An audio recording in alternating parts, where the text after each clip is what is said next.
Planet 581 gives the hope for a new home for those fleeing the ruined Earth. However, more than one faction is vying for control in Lost Empires: War for the New Sun.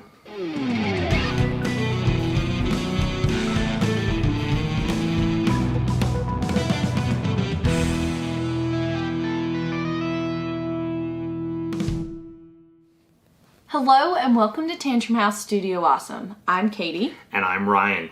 In this video we will be talking about Lost Empires: War for the New Sun. It is a two-player dueling area control game by Kolossal Games.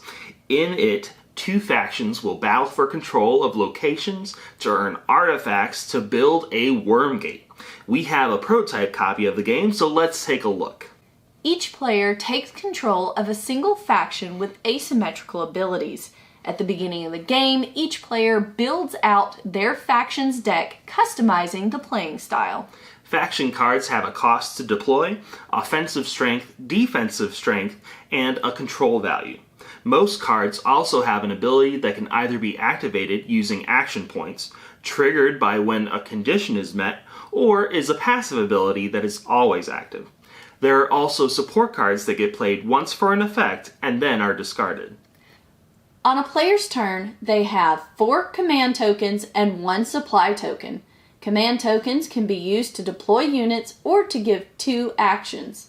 Supply tokens are used to play support cards or can be spent to act as a single action for a unit. Action points allow a unit to move around the locations, attack, or activate an ability.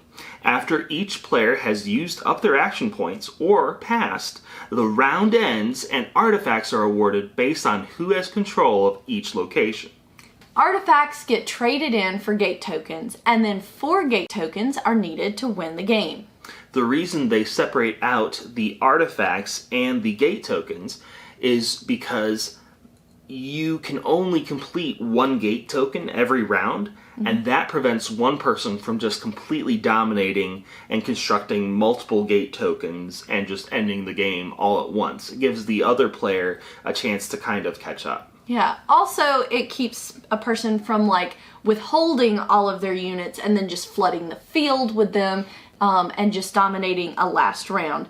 This requires you to really have control of the game for the majority of it. There are 4 factions to choose from, and each one has their own play style.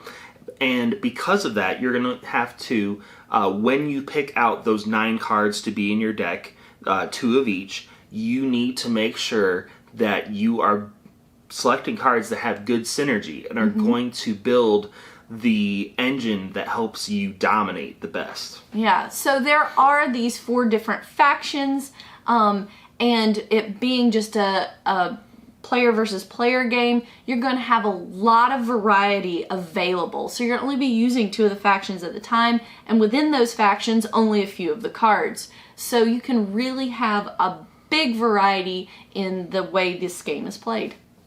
And when you are playing, you're first you deploy your cards, and then you can't give them actions until the next turn. So you have to balance between deploying some cards now and possibly deploying later, giving yourself the ability to have enough units out there that you can activate the right units at the right time. A lot of timing goes into this. Yeah, if this sounds of interest to you, definitely check out Lost Empires: War for the New Sun from Kolossal Games. Talking about no, go ahead. The reason they separate this one had audio.